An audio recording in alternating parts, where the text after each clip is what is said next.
Hi everyone, Erica here. I hope that you're enjoying Module 2 so far with a deeper dive into carbohydrates. We're looking forward to seeing how you apply some of what you learned in Module 1, actually, with evidence analysis and guidelines, to your small group discussions in Module 2 with a carbohydrate focus. I encourage you to continue posting your questions as you review the content on the class-wide forum. And if you take a look today, you'll actually see that we've added an optional thread that looks at food intake, fiber, gut microbes, and health. So take a look there, it should be pretty interesting. The subject of this video, however, is an introduction to the final of the 3 assessment types in this course, the case study written assignment. So in addition to the assessment quizzes and the small group discussion, I personally think these activities are uniquely interesting because we are fully applying it to someone's story. We're seeing what everything that we have learned looks like in daily life and what our interactions with someone may be if we are counseling in the area of nutrition. Also a great way to see your development throughout the course and for you to get rich one-on-one feedback from your tutoring and assessment team. As you dip into Unit 3 of Module 2, which some of you may have already done, I want to provide a bit of background and a few tips for success as you complete this assignment particularly.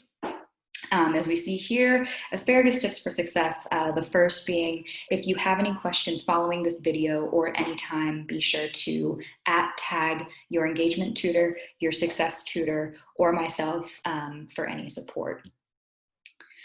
So the purpose behind this particular assignment is, again, to apply all of the course concepts, bring them all together in a particular interaction with a case study client. It illustrates comprehension of the nutrition science principles, but also the synthesis of those principles with someone's actual dietary intake and lifestyle patterns, with the evidence that we see on a given topic or topics, and then personal context that we glean when we get to know one of our case study clients.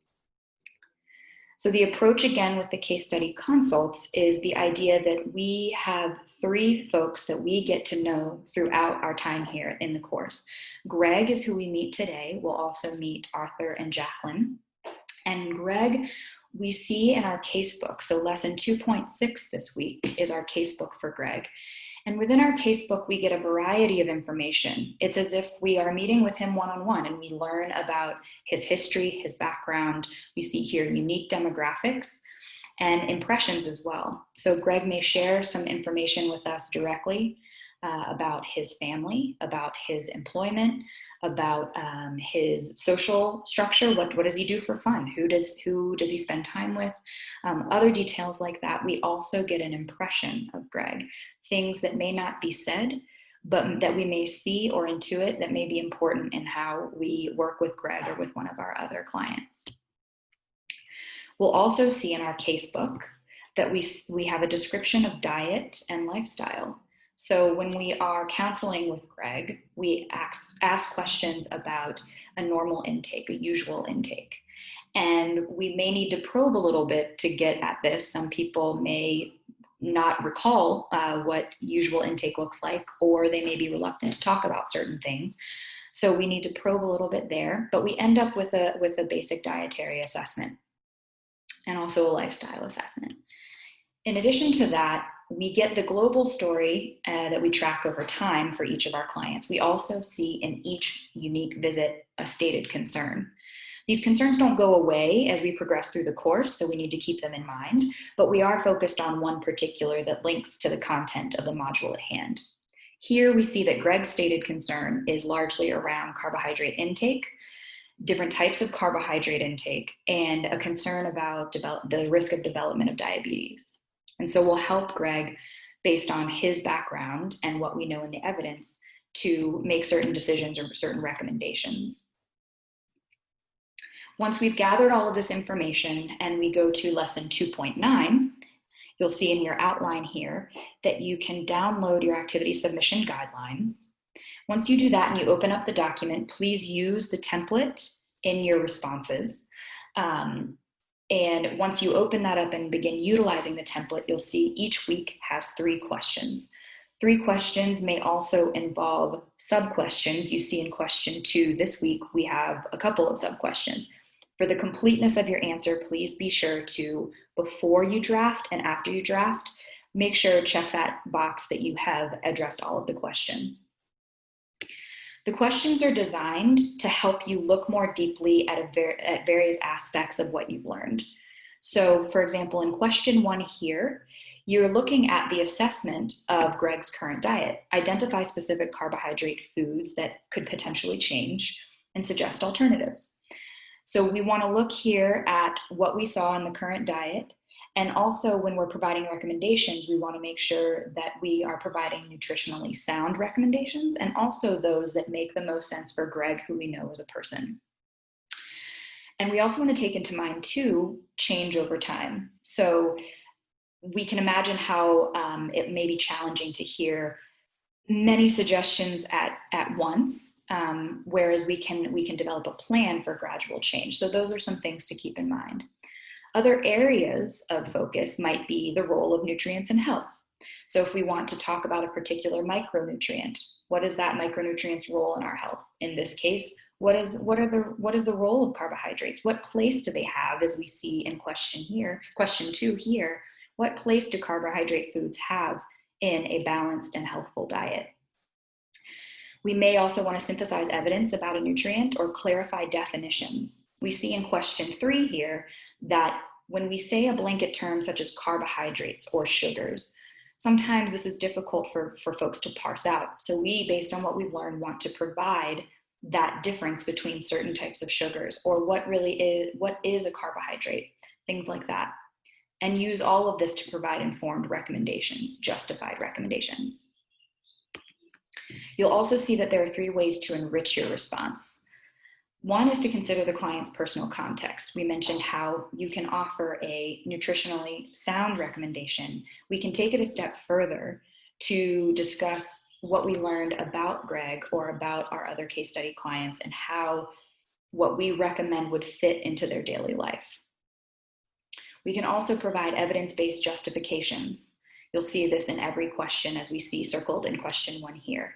So whether it's via the evidence base that you have, a certain citation, or a certain concept that you learned in the course, or it could be based on personal context that you learn about Greg, having that justification is very important. We also want to enhance our explanations by thinking about our recommendations in a whole diet approach. So while we focus on specific nutrient groups throughout the course, we know that all of this hangs together in a whole diet. So really rich responses will include a mention of, for example, if I change a processed food, carbohydrate food with added sugar, and I'm going to start eating an alternative that is a more whole food with natural sugars and fibers, what else in my diet may change because of that? How else may this affect my body? How might it affect my health outcomes? So looking at it more globally. 3 technical tips.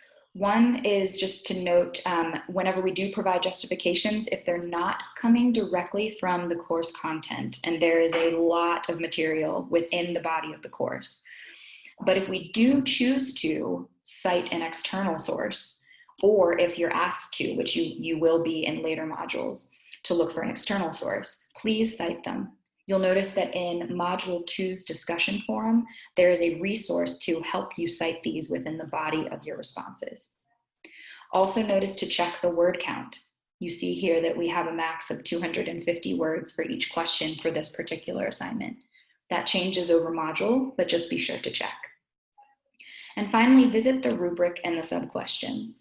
As I mentioned before, questions may or may not have multiple sub-questions beneath them. For completeness, which is one of the areas that we assess when reviewing your assignments, making sure that you have these all complete is very important. And then the rubric here, just taking a peek. So this is the rubric for Module 2. These are located at the end of your assignment guideline template. You can look at these in every module.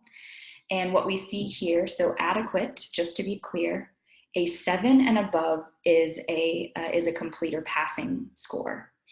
And when we move from adequate to accomplished to exceptional, we see the level of detail in the areas that we previously described and the justifications and the attention to personal context for the case study client, in this case, Greg, deepens and broadens from adequate to exceptional. So we may provide very nutritionally relevant substitutions, and we may give a very basic summary of what the evidence looks like and be scored in an adequate range.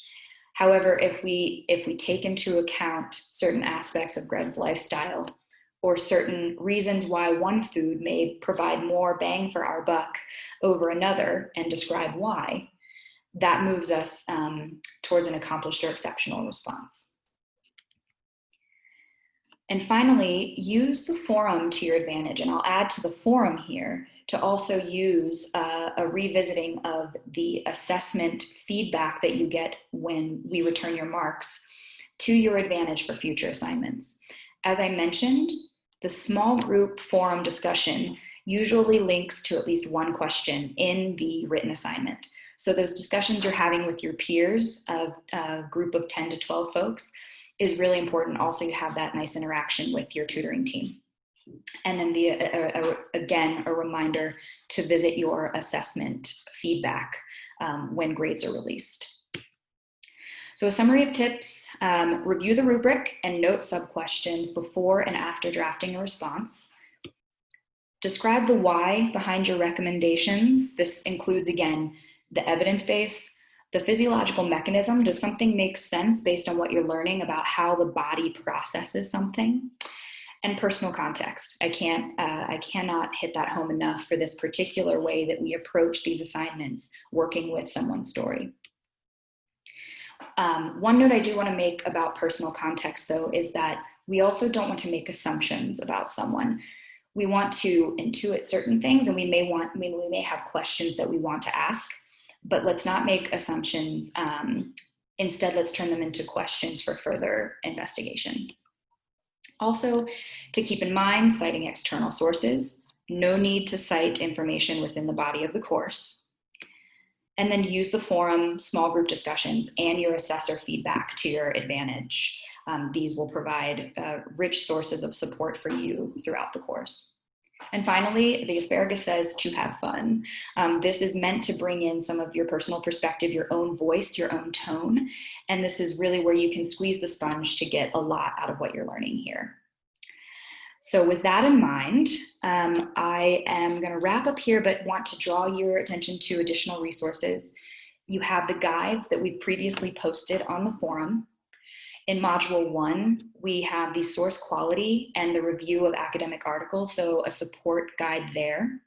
So take a look at Module 1 forum. For Module 2, again, a little bit of a tutorial on how to cite sources in your written assignments. A citation method of your choice is fine, but please review that guide if you need some support. The lives, so this is actually for you to save the date. We'll send out an announcement on this. But speaking of personal context and communicating with our case study clients, we will host a live session on communication and motivation in a counseling setting in Module 5. So we can save the date for Wednesday, September 2nd from 9 to 10 a.m. We tried to cover a lot of bases on time zones, and we'll send an announcement with login info and a little bit more content information as well. As always, look forward to seeing you on the forums. Please let us know of any questions, and we wish you the best with this first submission. Have a great weekend, everyone.